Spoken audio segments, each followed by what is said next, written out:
Estimados irmãos, estimadas irmãs, que bom estarmos reunidos neste Congresso Diocesano da Renovação Carismática Católica. É uma grande alegria poder partilhar com vocês desse momento tão importante, momento de nos renovar na fé, momento de acolher o Espírito Santo de Deus que vem sobre nós nesse domingo de Pentecostes.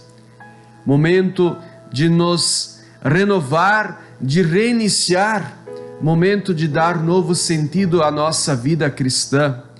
Por isso, caros irmãos, nesta última pregação antes da missa, nós queremos nos pôr em oração e queremos refletir sobre uma fraternidade fecunda que deve estar presente na nossa relação cotidiana. O Senhor quer que nós sejamos um só corpo, onde Ele é a cabeça e nós somos os membros. E por isso, meu irmão, minha irmã, te convido a esse novo ardor missionário tão necessário dentro de nossa igreja, tão necessário em nossas comunidades.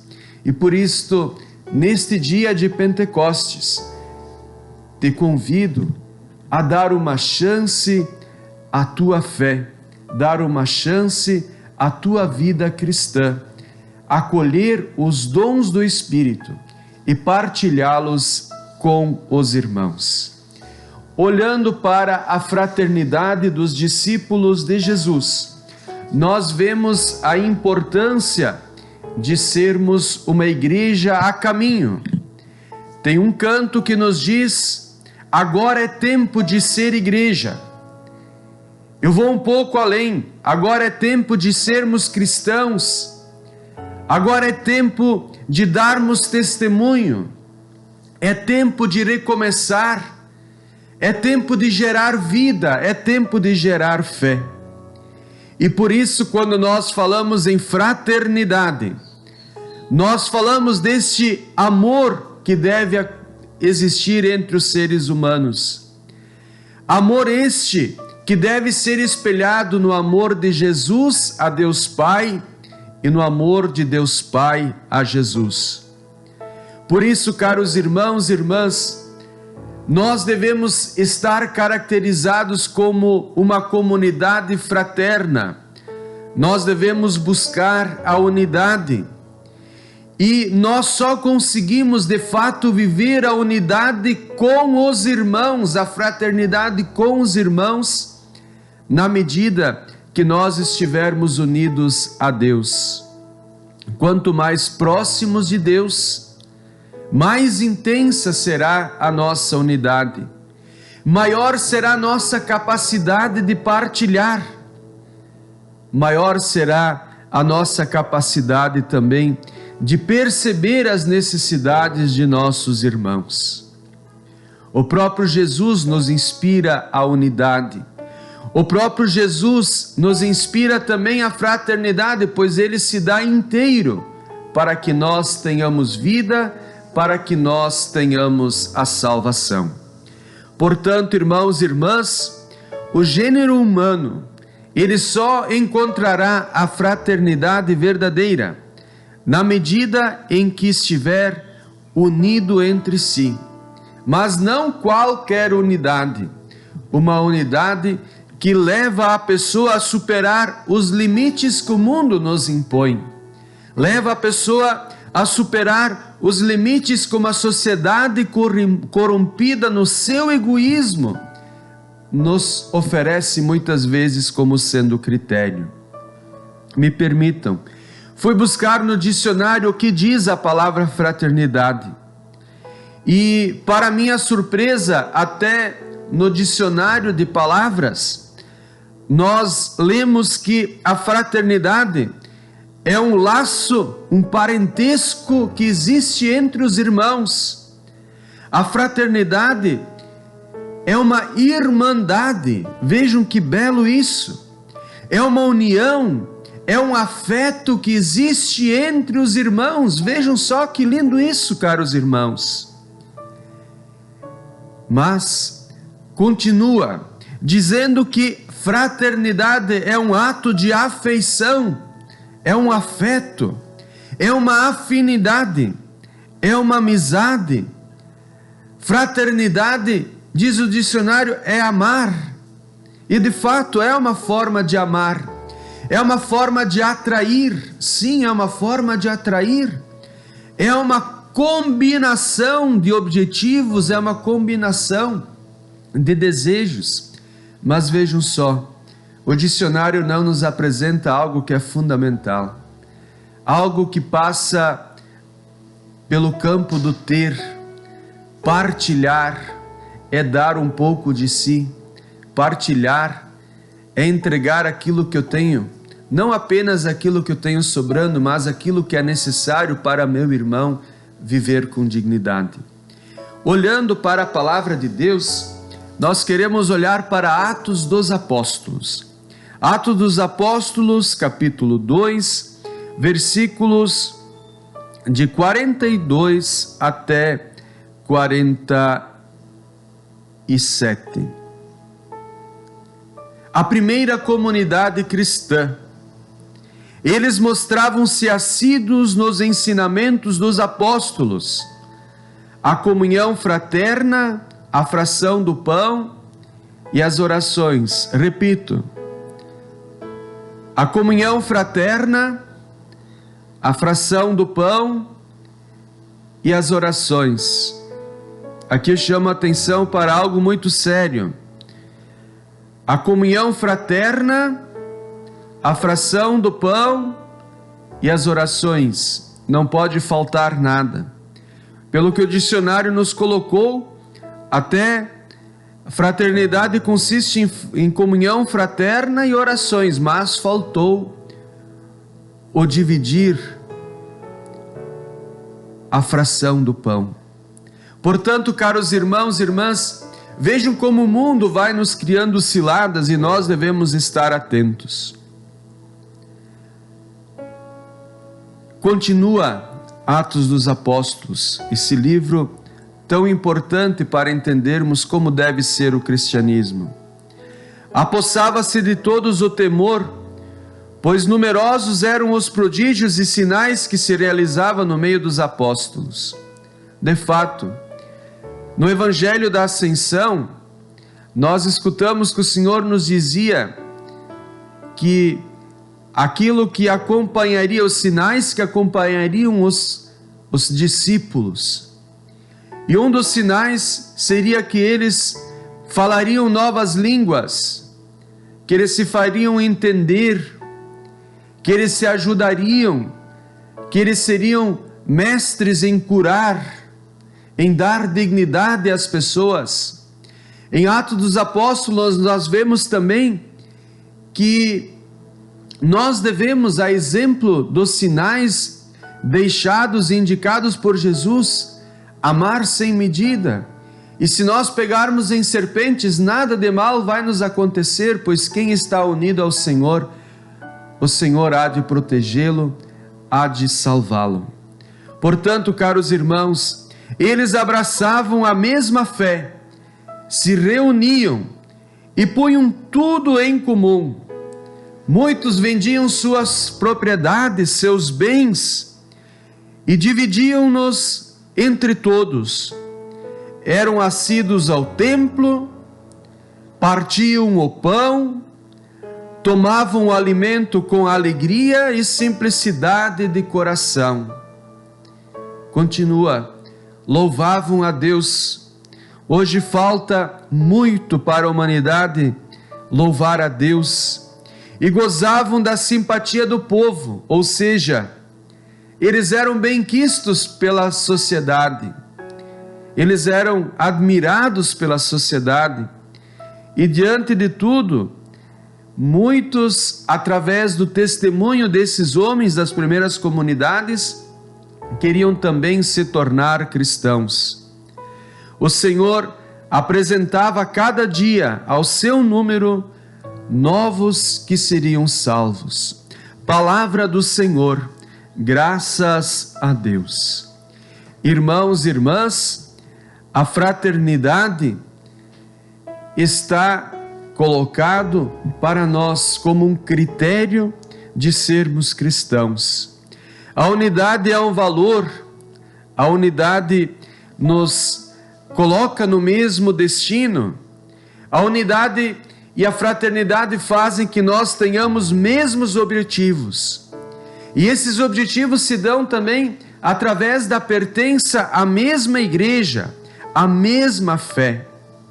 Porém, o que nós vemos em nossos dias, caros irmãos e irmãs, são pessoas com os quais não dá para caminhar. Infelizmente, nós chegamos à conclusão que muitos criam seus próprios deuses, escolhem apenas aquilo que lhes é aprazível, escolhem apenas aquilo que vai lhes trazer satisfação pessoal.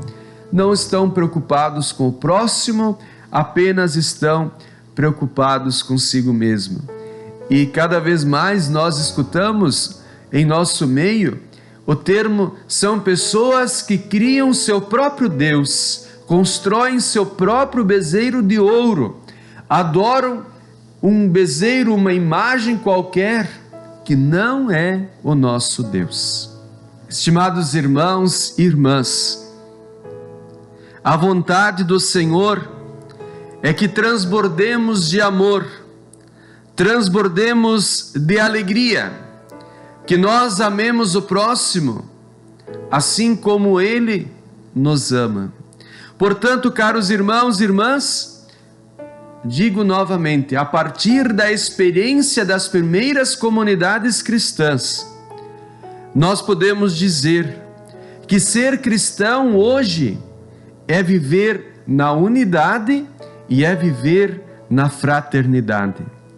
O amor ao irmão é a maneira mais concreta de nós expressarmos ao mundo que nós pertencemos a um grupo, que nós pertencemos a uma comunidade, que nós pertencemos a um grupo de pessoas batizadas que vivem a sua fé católica e, acima de tudo, que buscam a santidade. Nós devemos ter caminhos. Nosso ser cristão hoje em dia implica em tomarmos decisões acertadas para dessa maneira caminhar unido.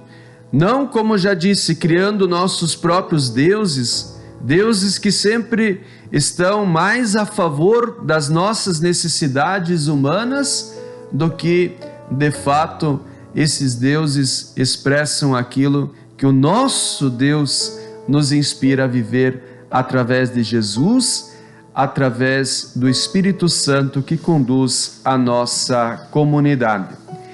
Irmãos e irmãs, como nós podemos viver isso? Primeiramente, nós precisamos fazer um ato de fé. Nós precisamos fazer um ato de fé e também buscar, num novo batismo, do batismo do Espírito Santo, os dons que devem estar presentes na vida daquele que de fato conhece a Jesus. O Senhor nos convida, por exemplo, a sermos mansos, a sermos pacientes uns com os outros, a sermos generosos. O Senhor nos convida à alegria. O Papa Francisco muitas vezes já repetiu que uma das características do cristão é a sua capacidade de expressar, de exalar uma alegria que só tem aquele que de fato conhece a Jesus. Portanto, esses sentimentos devem acompanhar a nossa vida, devem nos levar a uma partilha daquilo que nós temos.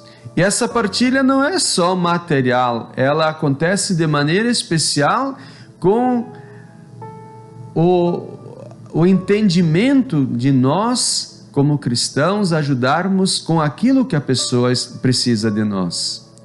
Muitas vezes a pessoa não precisa só de pão, ela precisa de amor, precisa de afeto, precisa se sentir amado, sentir importante dentro do nosso grupo de oração, dentro da vida de nossa comunidade.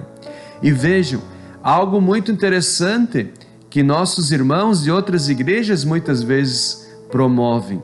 Eles estão muito atentos com aqueles que não caminham em comunidade. Se eles não vêm num momento de oração, não vêm num segundo momento de oração, eles já enviam algum mensageiro, já entram em contato com a pessoa, já buscam saber o que aconteceu, pois sentiram a falta dessa pessoa. Isso nós, como católicos, muitas vezes não fazemos. A pessoa deixa de participar dos nossos grupos de oração, não vem em 1, em 2, em 3 encontros e nós nada fazemos. Esse é o tempo de nós recomeçar. Nós precisamos valorizar as pessoas. Nós devemos ir em busca do irmão. De maneira especial, aquele que está desanimado, aquele que está desconsolado, ou aquele que está pensando que o mundo vai acabar por causa do coronavírus. Portanto, nós precisamos retribuir e espalhar esse amor de Deus. E vejam só, nós somos chamados à fraternidade. E a fraternidade não é dar algo e esperar a retribuição. Assim como às vezes acontece com os nossos políticos, né? Eles até ajudam, mas eles esperam algo em troca. Isso não é coisa de cristão. Nós precisamos dar aquilo que nós podemos, sem esperar nada em troca. Depois, caros irmãos, nós vivemos num momento muito importante na história de nossa igreja. Diria que é um momento ímpar. Nós, desde o início da pandemia, nós estamos vivendo num processo de purificação. Alguém pode se assustar, dizer agora o padre está louco mesmo. Não. Nós estamos vivendo num momento de purificação. Por que eu digo isso? Porque aqueles que não eram bons cristãos, eles desceram da barca de Pedro. Sim, eles desceram. Muitas vezes as pessoas nos perguntam, padre, como será agora? A nossa igreja sempre estava cheia, agora está vazia, 30, 40, 50 pessoas. Sempre digo, olha, até hoje nós não mandamos ninguém embora. O que não podíamos fazer era publicamente convidar para vir. Mas nós oferecemos tudo aquilo que a pessoa precisava para viver a sua fé. Lamentamos imensamente que muitos desembarcaram dessa barca. Queremos trazê-los de volta, queremos acolhê-los novamente, mas esse processo de purificação que nós estamos vivendo, de fato, nos ajuda a entender quem eram os falsos fiéis da comunidade, ou melhor, quem eram os infiéis que estavam caminhando junto com os fiéis. E dessa maneira, nós conseguimos, mais do que nunca, compreender quem de fato são aqueles que se diziam os católicos não praticantes. Na verdade, católicos já não eram há tempo, já não tinham mais vida de comunidade. A igreja deveria existir apenas para os momentos em que eles precisariam da igreja, mas não havia fraternidade, não havia retribuição. Ou seja, eram pessoas que necessitam de conversão. Diante de tudo isso, caros irmãos, diante desse momento ímpar na história, nós devemos também buscar compreender quem eram os nossos irmãos que caminhavam com os nossos grupos de oração e que, na verdade, buscavam apenas uma satisfação pessoal. O ser cristão não é apenas buscar uma satisfação pessoal. Ser cristão, acima de tudo, é dar testemunho, é agradar a Deus, é caminhar com a comunidade, é arregaçar as mangas e fazer com que a vida da comunidade aconteça. É muito fácil se dizer cristão no dia de hoje, mas o difícil muitas vezes é viver como um cristão, é viver como um convertido, é não usar a fé como uma promoção pessoal, ou ainda podemos dizer, eram pessoas que muitas vezes caminharam por anos e anos e anos na aparência, aparentavam ter fé, mas na verdade eles apenas buscavam uma satisfação pessoal. Ou seja, também concluímos que muitos só vinham até a igreja quando precisavam da igreja. Mesmo assim, nós os acolhemos sempre. Nós devemos estar atentos, pois eles concluíram algo muito interessante na concepção deles. Eles, na concepção deles, agora sabem caminhar sem a igreja, sabem caminhar sem a comunidade. Concluíram que não precisam do grupo de oração, concluíram que não precisam da fé, concluíram que nem precisam de Deus. A medicina, a ciência vai dar um jeito. Que pobreza, que pobreza.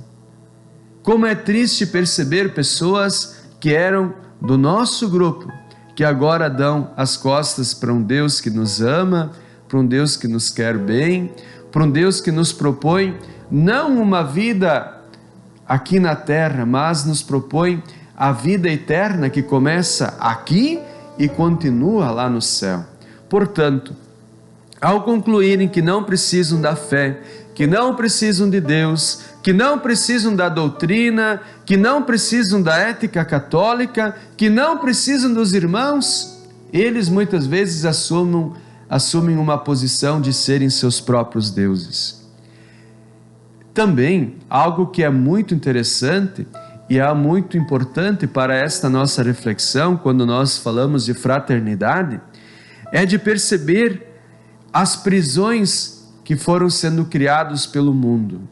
Muitos de nossos idosos, muitas de nossas crianças ainda continuam presos, continuam em isolamento, enquanto os filhos buscam satisfação pessoal, os idosos, os pais, os filhos continuam trancados em casa. Ir na igreja, nem pensar. Até rezar, muitos não podem mais. Tem um testemunho de uma família que quando o pai e a mãe começam a rezar na mesa, os filhos se levantam, dão uma volta e quando os pais rezaram, eles voltam para a sua mesa. Às vezes fico pensando, se fosse lá em casa, garanto que o pai e a mãe iam dar um jeito no mesmo dia. Viver na fraternidade, viver na unidade, implica em guardar no seu coração os grandes ensinamentos de nossa fé. Implica em deixar-se renovar pelo Espírito do Senhor a cada momento. Implica em buscar a valorização da vida.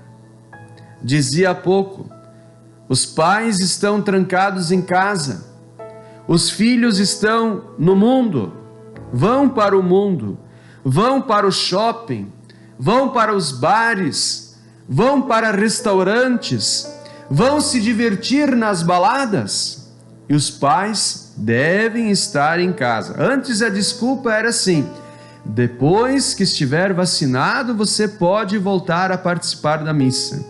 Agora que eles já estão vacinados, eles não podem nem sair de casa. Se disserem que vão para a igreja, aí a casa vai. Aí começam as ameaças. Depois, quando estiver doente, não espera que nós vamos te acompanhar nos hospitais. Vejam como o nosso inimigo, como o diabo, ele vai criando artifícios para que as pessoas sejam afastadas da barca de Pedro.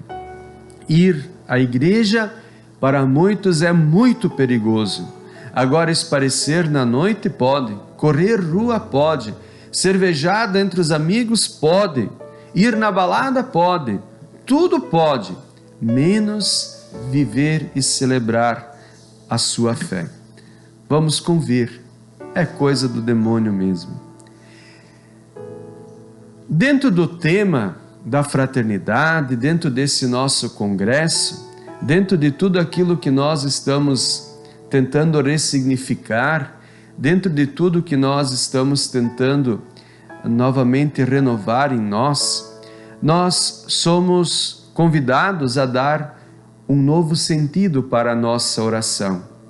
Nós precisamos dar um novo sentido para a nossa vida de comunidade. E esse sentido ele só será pleno se ele acontecer de forma gratuita e de forma incondicional. De forma gratuita e de forma incondicional. Por isso, aquilo que nós fazemos, caros irmãos, deve ser feito com alegria. Deve ser feito para agradar a Deus e para ajudar nossos irmãos. Disse e repito, nós precisamos ressignificar a nossa fé. Nós precisamos ser uma igreja de testemunho. Ninguém vai querer participar dos nossos grupos de oração se nós não estivermos empenhados em dia após dia viver as características da primeira comunidade cristã. E aqui faço um parênteses. É importante para todo membro de um grupo de oração, para todo católico, ler Atos dos Apóstolos, mas fazer dessa leitura uma grande oração, com certeza, com a mais absoluta certeza, sairá fortalecido na sua fé, pois ele vai perceber que as dificuldades acompanham a nossa igreja desde o seu começo, desde os primeiros passos dados pelos apóstolos. Mas também desde o começo o Espírito Santo nos ajuda a encontrar meios e fórmulas para, de fato, estarmos servindo a Deus. Portanto, devemos ao mesmo tempo dar testemunho. Ao olharem para nós, devem concluir que vale a pena ser da comunidade, vale a pena pertencer a um grupo de oração. Ao olharem para nós, devem perceber que entre nós existe a partilha, existe a ajuda desinteressada. Assim como era no início da igreja, neste momento, onde nós estamos saindo de uma pandemia, se nós quisermos novamente termos igrejas cheias, nós devemos nos caracterizar pelo testemunho. Não são palavras bonitas que vão fazer a diferença, mas são ações concretas. Não são palavras bonitas que vão fazer a diferença, mas são ações concretas em benefício de nosso irmão. E não é de qualquer jeito que nós vamos fazer esta ação fraterna para junto de nosso irmão. Ela deve brotar do fundo do coração. Ela não deve se contentar com pouco, mas ela deve estar recheada de uma fé incondicional em Deus. Alguns dias atrás, eu estava lendo um artigo onde nos comparavam a nós cristãos como cachorros vira-latas. Já ouviram essa história? Para mim foi bastante interessante. E aquele homem fazia uma comparação entre aquilo que Deus nos oferece e aquilo que nós muitas vezes buscamos. Deus nos oferece tudo, mas nós preferimos ficar correndo ruas e virando latas.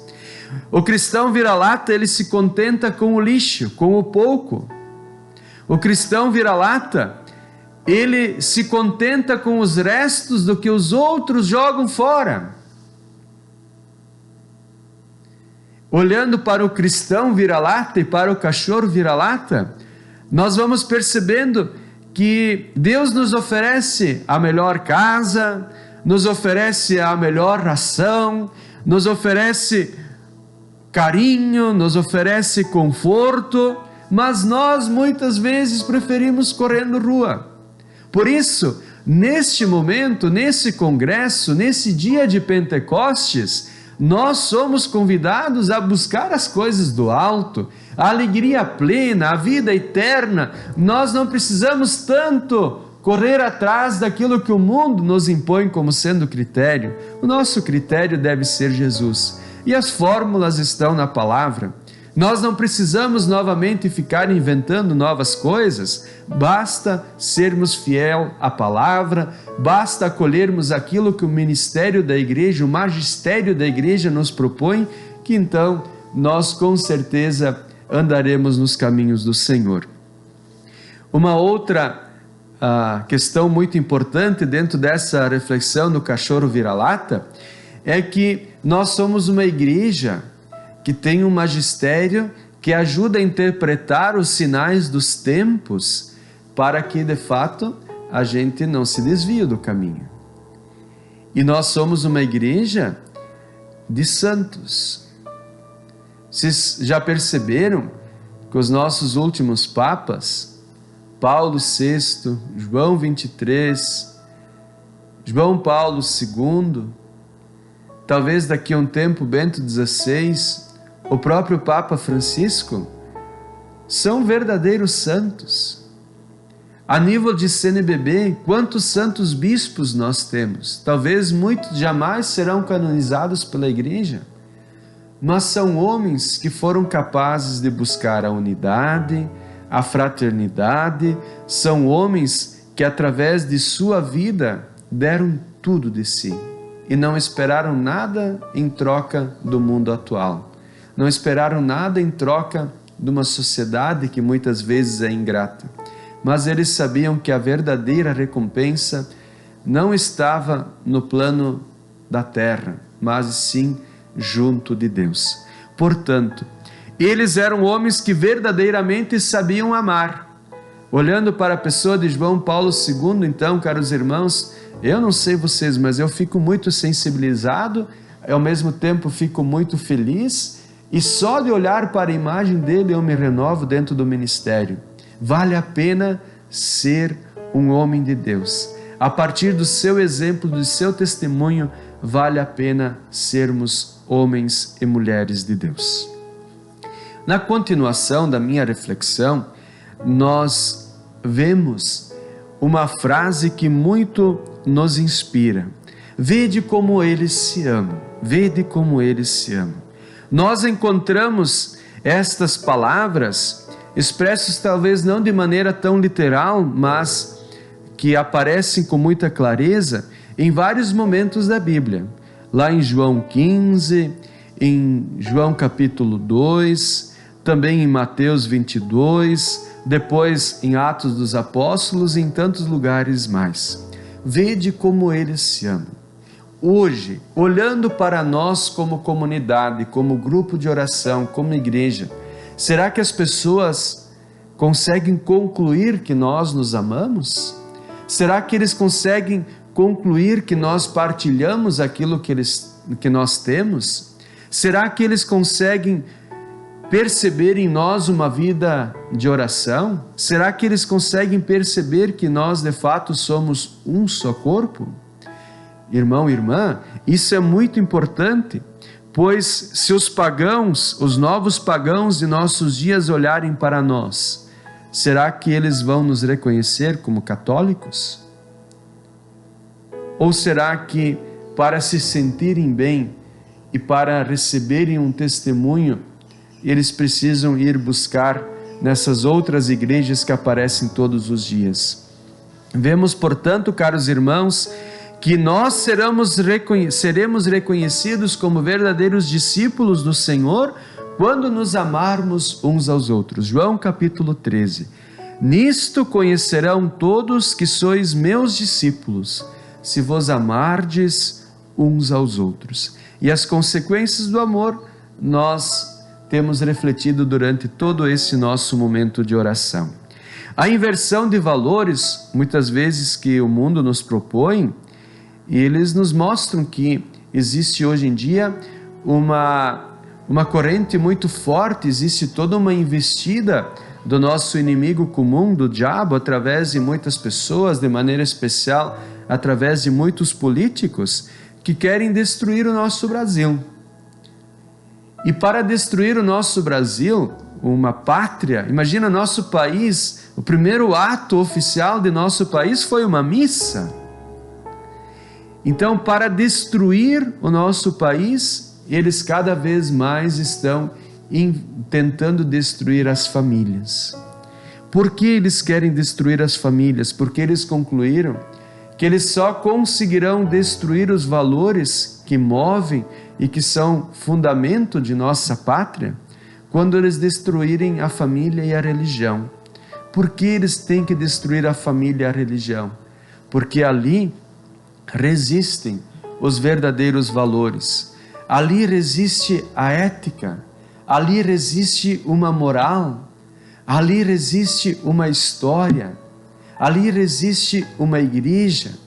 Portanto, irmãos e irmãs, vamos estar bem atentos e não vamos permitir que o mundo tente destruir o que nós temos de mais valoroso. E o que nós temos de mais valoroso é o próprio Deus, que se manifesta em nosso meio de tantas maneiras, que se manifesta no meio de nós quando nós atraímos as pessoas para Jesus, quando nós atraímos as pessoas para nossos grupos de oração, quando nós somos reconhecidos pela nossa capacidade de nos amar, quando nós somos reconhecidos pela nossa capacidade de nos consolar, de nos incentivar, de transmitir uma força, uma coragem muito grande para aqueles que estão desanimados. Nós também somos reconhecidos pelo mundo quando nós sabemos ajuntar o irmão caído, quando nós novamente lhe devolvemos a alegria, quando nós somos capazes de curar as suas feridas, não só do corpo, mas também aquelas feridas da alma, do espírito. E nós, acima de tudo, somos reconhecidos como irmãos quando nós não estamos preocupados em promover a nossa imagem, e sim quando nós estamos empenhados em salvar as pessoas. Quantas pessoas você já salvou em sua caminhada de fé? O seu testemunho já conseguiu mudar a vida de algum irmão? Se nós dizemos e professamos a nossa fé num Deus que nos quer um só povo, na prática, qual a minha contribuição para um mundo melhor? Na prática, qual a minha contribuição para fazer uma igreja melhor? Ali onde eu moro, as pessoas reconhecem em mim alguém que sabe partilhar? Vocês já perceberam que a oração, ela não é frutuosa quando ela não está movida por um desejo grandioso, infinitamente enorme de ajudar os seus irmãos? Vocês já perceberam que muitas pessoas só estão preocupadas consigo mesmo e esquecem de seus irmãos? O nosso testemunho arrasta multidões. Se nós formos capazes de adequar a nossa vida ao propósito e à proposta de Jesus, nós vamos atrair muitas pessoas para a igreja.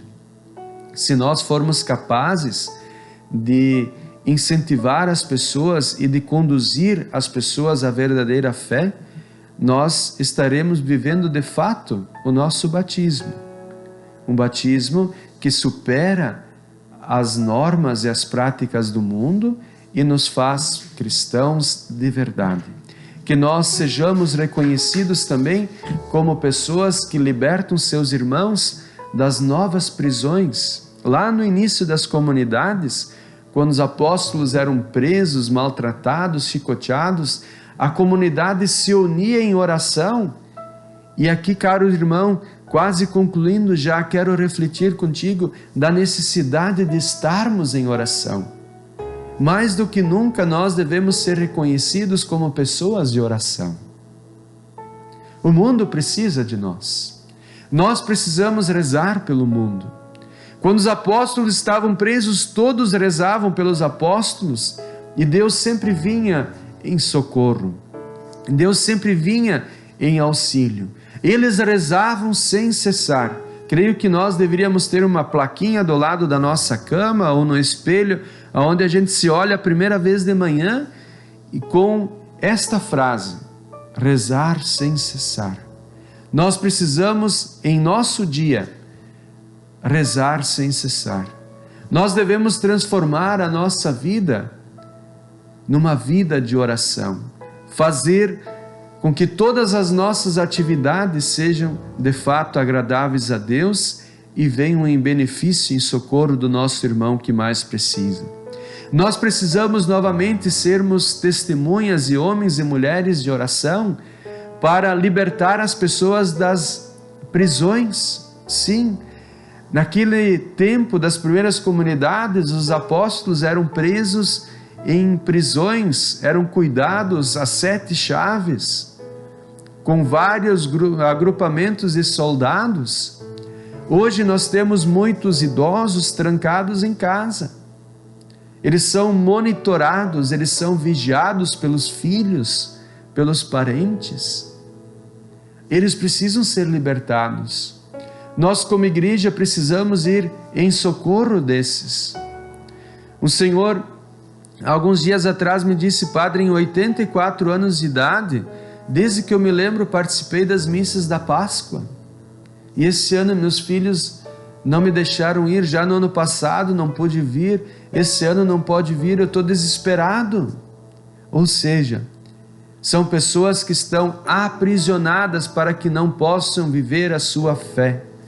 São pessoas que estão apartadas da comunidade, estão apartadas em nossos grupos de oração, estão dominadas por pessoas individualistas, pessoas egoístas, pessoas que estão tomadas pelo demônio.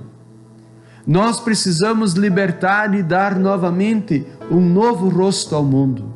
Nós devemos superar essas limitações que até agora nos afastaram e, através de nosso testemunho, convidar as pessoas para uma nova igreja, uma nova sociedade, não com novos valores e nem com novos critérios, mas renovada pelo Espírito do Senhor. Que nesse Pentecostes nós nos animemos de tal forma que amanhã, lá em nosso trabalho, na nossa rua, em nossas comunidades, nós possamos acolher, nós possamos amar, nós possamos querer bem. Que o Senhor te ajuda, o Senhor te ajuda, Ele está contigo, Ele vai confirmar a tua palavra. O Senhor não abandona seus filhos amados, e que nós tenhamos a coragem de ser sinal de esperança, de ser uma igreja renovada, não com um número tão grande de fiéis, mas sabendo que aqueles que permanecem conosco são homens e mulheres caracterizados pela sua fé. Homens e mulheres que necessitam viver em comunidade, homens e mulheres que estão dando uma nova chance para a sua fé, uma nova chance para seu Deus, uma nova chance para a sua vida. Amém. Que o Senhor vos abençoe, em nome do Pai, do Filho, do Espírito Santo. Amém.